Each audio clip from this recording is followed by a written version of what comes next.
আপনি বিড়ি খাইতে খাইতে নবীজির সামনে যাবেন, নবী বলেন হ্যাঁ যাও ব্যস্ত। আপনি সুদ খাইতে খাইতে কিস্তি নিতে নিতে আপনি নবীজির সামনে যাইবেন, বাহ, নবী বলেন হ্যাঁ মাশাআল্লাহ যাও ব্যস্ত। এই যে ফেরেশতারা আপেল মালটা নিয়ে বসে দিতে যাও করেন, কামখেয়ালি করলেও মরে যাবেন, খুব মরে যাবে। তোমরা যুবক ভাই যারা নারী দেখো, ছবি দেখো, মোবাইলে উলঙ্গ অস্থির দৃশ্য দেখো, আব্বা এত নারী দরকার নাই। একজন পুরুষের এত নারী, তুমি কোনো কুত্তা না, তুমি কোনো জানোয়ার না, তুমি মানুষের বাচ্চা, মুসলমানের বাচ্চা, ইমানদারের সন্তান। তোর মা মুসলমান, তোর বাবা মুসলমান, তোর দাদা মুসলমান, তোর দাদি মুসলমান, তোর নানা মুসলমান, তোর নানি মুসলমান। মাকে বেইজ্জতি করিস না আব্বা। চরিত্রহীনের চরিত্রের অধপতন প্রকাশ পাইলে মাও লজ্জিত হয়, বাপও লজ্জিত হয়, বংশধরও লজ্জিত হয়, পূর্বপুরুষ লজ্জা পায়। কোন মার পুত্রে তুই, তোর আব্বা তোরে কিতা বানাইলো? আহা বেচারা হয়তো 18 বছর বিদেশ করে রক্ত পানি করে তার জন্য টাকা পাঠায়, আর নাফরমান তার বাপেরে আজ কি করে দিল বেজ্জত। মা তোকে গর্বে ধারণ করে আজ মাকে তুই অপমান করলি। মা তোকে 2 বছর দুধ পান করাইলো, আজ তুমি মাকে অপমান করে দিলে। মানুষে কইল কোন মার ঘরের জন্ম নিছ তুই? এমন অসভ্য কেমনে রইলি, এমন চরিত্রহীন কেমনে হইলি?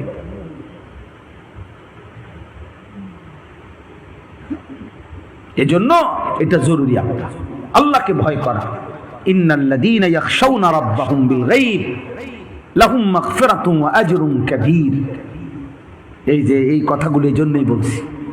আল্লাহ তাআলা বলে নিশ্চয়ই যারা তাদের রব আল্লাহকে ভয় করে, বিল গায়ব না দেখে, আল্লাযীনা লাম ইয়ারাউহু যারা তাদের রবকে দেখে নাই অথচ ভয় করে, ফিস সিররি ওয়াল আলান গোপনেও ভয় করে, প্রকাশ্যেও ভয় করে, একাকীও ভয় করে, সবার সাথেও ভয় করে, ঘরেও ভয় করে, জীবনের সব অঙ্গনে ভয় করে, প্রতিটা আচারে ভয় করে, প্রতিটা পর্বে আল্লাহকে যে ভয় করে অথচ আল্লাহকে দেখে নাই।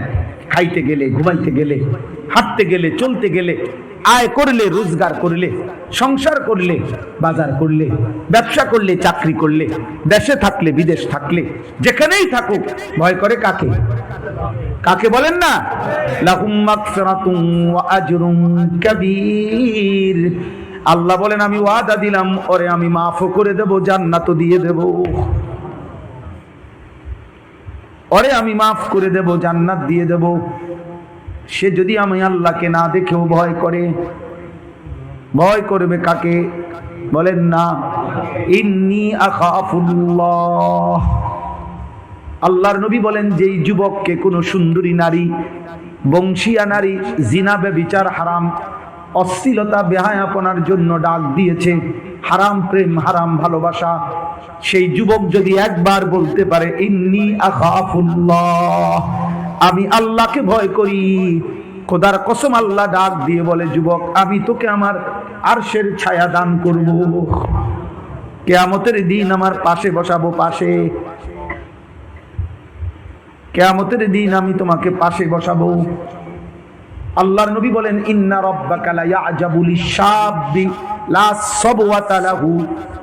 আল্লাহর নবী বলেন যেই যুবক যৌবন থাকা সত্ত্বেও গুনাহ, অশ্লীলতা, বেহায়াপনার দিকে ঝোঁক নাই, আগ্রহ নাই, খোদার কসম আল্লাহ পাক নবীজি বলেন আল্লাহ ফেরেশতাদের সামনে ওই যুবককে নিয়ে অবাক বিস্ময় প্রকাশ করে। আল্লাহ বলে দেখ ফেরেশতারা নওজোয়ানের পুরা হিম্মত সত্ত্বেও আমি আল্লাহকে ভয় করে এই নারী আর হারাম থেকে ফিরে আছে। আল্লাহ তখন অবাক বিস্ময় প্রকাশ করে ফেরেশতাদের সাথে। আল্লাহ অবাক হয়, ফেরেশতা দেখলি ওরে আমি কেমন বানাইলাম, ওরে আমি কেমন বানাইলাম। এই জন্য স্রোতের সাথে তো ভেসে যাওয়া যায় ভাই, প্রতিকূলে দাঁড়িয়ে থাকা কঠিন। বাকি প্রতিকূলে মানে বিপরীতে, বিপরীতে এই সমাজের লাখ লাখ মানুষ নারী, ছবি, নাটক, সিনেমা, গান, বাদ্য, অশ্লীলতার মধ্যে পড়ে আছে। লক্ষ লক্ষ ছেলে পেলে, নারী পুরুষ ছেলে মেয়ে প্রতিদিন বড় মোবাইল ব্যবহার করে যা মন চায় তাই করতেছে। তার মাঝখান দিয়ে আমরা 2-4 জন বেকুব এরকম শুধু মোবাইল ব্যবহার করি এখনো একটু কঠিন আর কি, প্রতিকূলে থাকা কঠিন, বাকি জীবন চলেই যায়, জীবন পার হয়েই যায়, দুনিয়া পার হয়েই যাচ্ছে, আখেরাত পার হবে না। আখেরাত আর কোনোদিন শেষ হবে না। সেদিন যদি কেউ হাসে আর কোনোদিন কাঁদবে না, সেদিন যদি কেউ কাঁদে আব্বা আর কোনোদিন হাসবে না। আজকে এখন যে হাসে কিছুক্ষণ পরে কাঁদবে, আজকে এখন যে কাঁদে কিছুক্ষণ পরে হাসবে। এখন যে অসুস্থ 2 দিন পরে সে সুস্থ, এখন যে সুস্থ 3 দিন পরে সে অসুস্থ।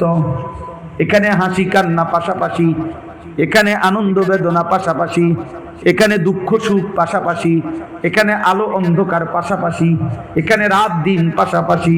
কিন্তু ওইখানে সুখ একদিকে, দুঃখ আরেক দিকে, ওইখানে আনন্দ একদিকে, বেদনা আরেক দিকে, ওইখানে আলো একদিকে, অন্ধকার একদিকে। যেখানে আলো সেখানে অন্ধকার নাই, যেখানে অন্ধকার সেখানে আর আলো নাই, যেখানে সুখ সেখানে দুঃখ নাই, যেখানে দুঃখ সেখানে সুখ নাই। আল্লাহ মাফ করে দেন, বুঝতে শেখেন ভাইয়া। ও শুধু বক্তা হিসাবে মনে করেন, আমি আসলে শুধু বক্তার নিয়তে ওয়াজ করি না, ফেরিওয়ালা বলতে থাকি, আর মনের আবেগে বলতে থাকি, দিন রাত বলতে থাকি। আশায় আছি বুক বেঁধে কোনো নওজোয়ান ফিরবে, এবং আলহামদুলিল্লাহ হতাশ না, প্রতিদিন প্রতিনিয়ত 1 জন 2 জন 4 জন যুবক আল্লাহর দিকে ফেরে। কেউ না কেউ নতুন করে নামাজ পড়ে, কেউ স্বপ্ন দেখে, আল্লাহকে ভালোবাসে। অসংখ্য অগণিত যুবক ছেলে গুনাহ করতে করতে ক্লান্ত হয়ে গেছে, আর ভাল লাগে না। হ্যাঁ আমি জানি, তো নারী দেখতে দেখতে বিরক্ত হয়ে গেছে, অশ্লীল ছবি দেখতে দেখতে বিরক্ত হয়ে গেছে। অসংখ্য কিশোর যুবক যারা তাদের মা বাবাও জানে না, এ পরিমাণ অশ্লীল ছবি দেখছে, যার কারণে শারীরিক যৌবনের সক্ষমতা পুরুষত্বহীন হয়ে গেছে। কেউ জানে না, এটা বিকলাঙ্গ, অচল, হারবালেও আর ধরে না। হ্যাঁ কত ছেলে মা বাপ জানে না, বেওকুফ মা বাপ। সোফা যখন বানায় দাঁড়ায় থাকে, খাটের বিল্ডিং এর ছাদ ঢালার দিন নিজে দাঁড়ায় থাকে, কিন্তু ছেলেটার ফজরের নামাজের জন্য উঠায় না। আপনি কি পারতেন না ছেলেটারে ফজরের নামাজের জন্য উঠাইতে? আপনি কি পারতেন না ছেলেটার সামনে 1 ফোঁটা চোখের পানি ফেলেন? তাই না পারলে কাঁদেন, তারে জড়ায় ধরা, যে আব্বা তুই আমার এত বড় বেইজ্জতি কেমনে করবা? তুমি আল্লাহরে সেজদা দাও না, তুমি তো আল্লাহর নাফরমান বান্দা।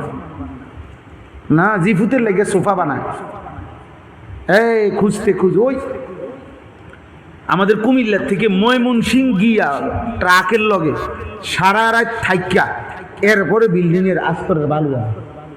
এবার আরে সুবহানাল্লাহ, ফুতের লেগে উনি বিল্ডিং করতে গিয়া জি ফুতের জন্য এই সারা রাত 2 রাত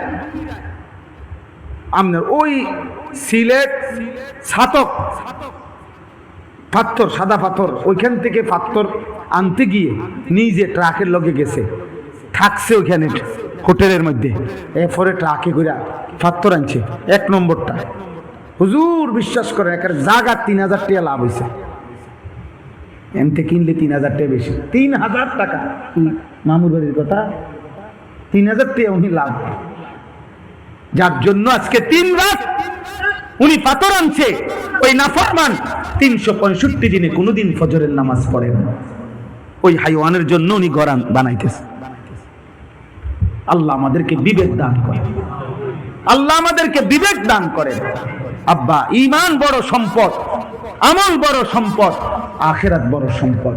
মাটির ঘরে থাকেন, মাটির ঘরে আমি দেখছি, কয়দিন আগে আমি একটা মাটির ঘরে খানা খাইছি, মাটির ঘরের মতো ঠান্ডা পৃথিবীর কোনো এসিওয়ালা ঘর হয় না। মাটির ঘরের ভিতরে একদম ঠান্ডা, কোনো গরম নাই। প্রয়োজনে মাটির ঘরে থাকেন, কিন্তু স্ত্রী সন্তানের ইবাদত নামাজ এটার জন্য ফিকির করে। যদি বলেন হুজুর পড়ে না, কোনো বুদ্ধি না, এ কথা তো ইসলাম ব্যর্থ।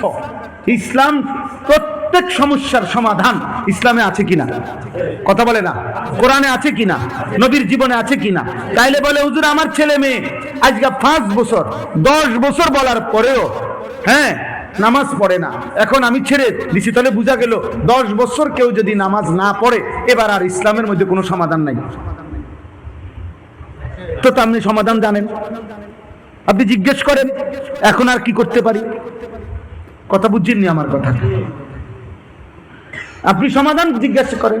আপনার স্ত্রীর সংশোধনের আর কি পদ্ধতি আছে ইসলামের কাছে জিজ্ঞেস করেন, কোরআনের কাছে জিজ্ঞেস করেন। না, কথা নাই বার্তা নাই, সে উঠতেই 3 তালাক দিয়ে গেছে। সামান্য লবণের বাটি নিয়ে ঝগড়া লাগছে, সামান্য 2-4 কথা নিয়ে ঝগড়া লাগছে, এইটা নিয়ে 3 তালাক না 30টা দিয়ে দিছে তালাক। দিয়ে আইসা কয় যে মাথা ঠিক আছিল না। মাথা ঠিক না থাকলে কোনো পাগল, পৃথিবীর কোনো পাগল 1 তালাক 2 তালাক 3 তালাক পাগলামি অবস্থায় বলেনি তো। তাহলে আপনার মাথায় পাগল হইলে মানুষের 3 তালাক কয়, এটা কই দলিল কই?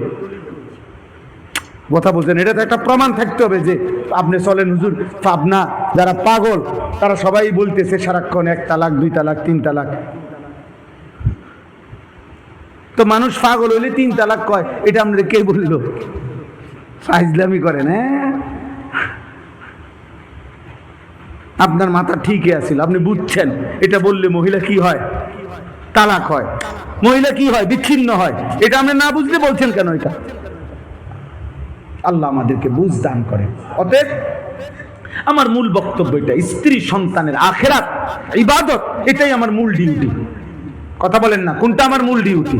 সাথে দুনিয়া নিষেধ না। বাড়ি করেন, বাজার করেন, ব্যবসা করেন, বিল্ডিং করেন, কসম খোদা কোনটাই হারাম না। কিন্তু আল্লাহ ভুলাইলেন কেন? আখিরাত ভুলাইলেন কেন? সেজদা ভুলাইলেন কেন? মেনে নিলেন কেন? ছেলের বেনামাজি জিন্দেগি আপনি মানছেন কেন? আপনি মানতে পারবে, আপনি কমপক্ষে, আমি একদিন এক চাচারে বলছি, চাচা কোনোভাবে যদি না পারেন তাহলে কমপক্ষে এটুকু বলবেন সন্তানকে, বউকে, মেয়েকে যে আব্বা তোর লগে আমি পারলাম না জোর দিয়া, তবে এটা মনে রাখিস আমি মৃত্যু পর্যন্ত তোর উপরে অসন্তুষ্টি নিয়ে কবরে যাইতেছি, এটা মনে রাখিস। বেনামাজি নাফরমান সন্তান, তোর উপরে আমি খুশি হইয়া কবরে যাব না, এটা বলে রাখি। আর মা বাবার অসন্তুষ্ট নিয়ে সন্তান জীবনেও সফল হয় না। এই অল্প সময়ের ভিতরে লাথি খায়, এমন ধাক্কা খায়, এরপরে বেবে করে কান্দে, আব্বা কি ভুল করছি, না কি ভুল করছে না, যান কবরে ঢোকেন, আব্বার কবরে, মার কবরে এখন যান। আল্লাহ আমাদেরকে মাফ করে দেন। ওয়া আসিররু কাওলাকুম আফিজহারু বিহি ইন্নাহু আলিমুম বিযাতিস সুদূর। আল্লাহ বলে, বান্দা যদি তোমরা আস্তে কথা বলো আমি তাও শুনি, যদি জোরে বলো তাও শুনি, যদি অন্তরে কিছু ধারণ করো তাও জানি। অতএব আমার সাথে তুমি ফাঁকি দিয়া পারতা না, আমাকে ভয় করাই উচিত তোমার। কারণ আমার থেকে তো তুমি না আস্তে, না জোরে, না গোপনে, না অন্তরে অন্তরে, কোনোখান থেকেই তো আমি আল্লাহ থেকে কিছু আড়াল করতে পারবা না। কাজে আমার সাথে চালাকি না করে আমারে মেনে নেওয়া, আমারে ভয় করা, আমার ইবাদত করা, এটাই যৌক্তিক, এটাই উচিত, এটাই ইনসাফ। কথা বুঝছেন না? আমরা কোন কৌশলেই তো আপনি আল্লাহ থেকে লুকাইতে পারতেন না, পারবেন তো? তো কাজে শুধু শুধু নয় ছয় করে কি লাভ? শুধু শুধু ছলছাতুরি করে লাভ কি? আমি তো আল্লাহ থেকে ছুটতে পারবো না। পারবো আমরা ছুটতে? তো যেটা আমি পারবো না কোনোভাবে, পৃথিবীর সব শক্তি দিয়েও, তো আমি কি দরকার আল্লাহর সাথে যুদ্ধ করার? আল্লাহ তাআলা এরপরে বলেন, আলা ইয়ালামু মান খালাক ওয়া হুয়াল লাতীফুল খাবীর। আল্লাহ বলে, জানো বান্দা, তুমি ভাবো তো যিনি সৃষ্টি করেছেন তিনি তার সৃষ্টি কখন কোথায় কি অবস্থায় আছে তিনি জানবেন না? কথা বলেন, একটা পাতার সৃষ্টিকর্তাকে তো তিনি জানবেন না পাতাটা গাছে আছে কখন, মাটিতে পড়লো কখন? সুবহানাল্লাহ। একটা মাছের সৃষ্টিকর্তাকে তো তিনি জানবেন না এটা পুকুরে আছে কখন, রান্নার চুলার মধ্যে আছে কখন? তাহলে আল্লাহ তার সৃষ্টি সম্পর্কে তিনি জানবেন না? অহুয়াল লতীফুল খাবীর। আল্লাহ বলেন শুধু জানেন না এমন না, বরং তিনি সূক্ষ্ম থেকে সূক্ষ্ম, তার প্রতিটা সৃষ্টির একেবারে রক্তবিন্দু শিরা উপশিরা পর্যন্ত তিনি পূর্ণ জানেন, পূর্ণ জানেন, পূর্ণ জানেন। খাবীর, পূর্ণ নজর রাখেন। সর্বশেষ কথা হলো আল্লাহ তাআলা আমাদেরকে বলছেন, অতএব বান্দা, যেহেতু তুমি এটা বুঝছো, আমার থেকে তুমি কোনো দিকে যাইতে পারতা না, আমি আল্লাহ থেকে ছুটতে পারতাম না, আমারে লুকাইতেও পারতাম না, আমারে আড়াল করতে পারবে না। অতএব তোমার জন্য আমি আল্লাহ বলি সোজা সোজা কথা, হুয়াল্লাযী জাআলা লাকুমুল আরদা যালুলান, আমি আল্লাহই গোটা পৃথিবীর সবটা জমিন তোমার অধীনস্থ, তোমাদের অধীনস্থ, ব্যবহারের উপযোগী আমি বানাইছি। অতএব ফামশু ফি মানাকিবিহা, আমার এই জমিন পুরাটা আমার, তোমার যেখানে সুবিধা হয় উপার্জনের জন্য, জীবন ধারণের জন্য, বসবাসের জন্য তুমি যাও, কোনো সমস্যা নেই, আমার কোনো মানা নেই।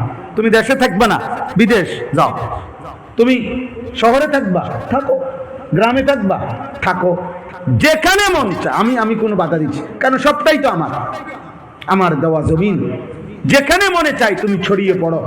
অকুলু মির রিজকি, সবখানে আমার রিজিক আছে, তুমি তালাশ করো, উপার্জন করো, খাও, বক্ষণ করো, বাজার করো, ব্যবসা করো, বিদেশ করো, চাকরি করো, কৃষি করো, ক্ষেত খামার করো, মিল করো, ফ্যাক্টরি করো, গার্মেন্টস করো, যা মনে কয় তাই করো, কোনো সমস্যা নাই।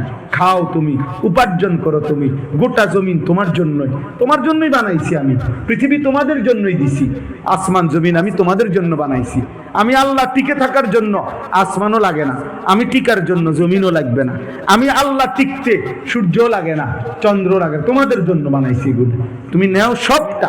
শুধু একটা কথা মনে রেখো, ওয়া ইলাইহিন নুশুর, যেখানেই থাকো, শহরে বা বন্দরে, গ্রামে বা গঞ্জে, দেশে বা বিদেশে, শুধু মনে রেখো আমি আল্লাহর কাছে ফিরতে হবে। কি চমৎকার কথা! এক কথা শুধু মনে রাখো, আমার কাছে আসতে হবে। ওয়া ইলাইহিন নুশুর, ওই যে ঘুম থেকে উঠে আমরা দোয়া পড়ি, আলহামদুলিল্লাহিল্লাযী আহইয়ানা বা'দা মা আমাতানা ওয়া ইলাইহিন নুশুর। আল্লাহ, আমি তো ঘুমের মাধ্যমে মরেই গেছিলাম, আপনি তো দয়া করে আমারে আবার রূহ দিয়া হায়াত দিলেন। তবে এই আসা যাওয়া, ঘুমের সময় রূহ আল্লাহ সরায় নেয়, আবার সজাগ হওয়ার সময় রূহ আল্লাহ ফেরত দেয়। তবে আমি বিশ্বাস করি মাওলা, এই রূহ আসা যাওয়া করতে করতে একদিন সত্যি সত্যি আপনি নিয়ে যাবেন, আর দিবেন না, ঠিক না? আলহামদুলিল্লাহ, আল্লাহ তাআলা আমাদেরকে বুঝার তৌফিক দান করেন। অতএব চলো ভাই, অনেক রাত হইছে, এই গভীর রাতে আমরা সবাই দোয়া করি দিল থেকে, নিজের জন্যই দোয়া করি, নিজের ঈমান আমলের জন্য দোয়া করি। ছেলেরা ভাই, তোমাদের কাছে অনুরোধ, দোস্ত আমার, বন্ধু আমার, এই প্রত্যেকে নিয়ত করো, আমরা ইনশাআল্লাহ 5 ওয়াক্ত নামাজ পড়বো ইনশাআল্লাহ। বিশেষ করে ফজরের নামাজ। কোন নামাজ? ফজরের নামাজ হিম্মতওয়ালা নামাজ। ফজরের নামাজের মধ্যে প্রচন্ড শক্তি আছে। আমরা যদি বিমানে চড়ি, সব সময় দেখি বিমান রানওয়েতে কিছুক্ষণ ঘুরে, আর মানে বিমান তো প্রথম চাক্কা দিয়া নিচেই ঘুরে, কিছুক্ষণ ঘুরে একটা জায়গায় যায়, উড়বার কিছুক্ষণ আগে প্রায় 10, 15, 20 মিনিট, 10 মিনিট দাঁড়ায় থাকে। এটা এমন শক্তি নেয়, আর ফোর্স নেয়, শক্তি নিতে থাকে প্রথম অনেকক্ষণ, এরপরে দ্রুত গতিতে শো করে দৌড়িতে সাঁ করে ওঠে।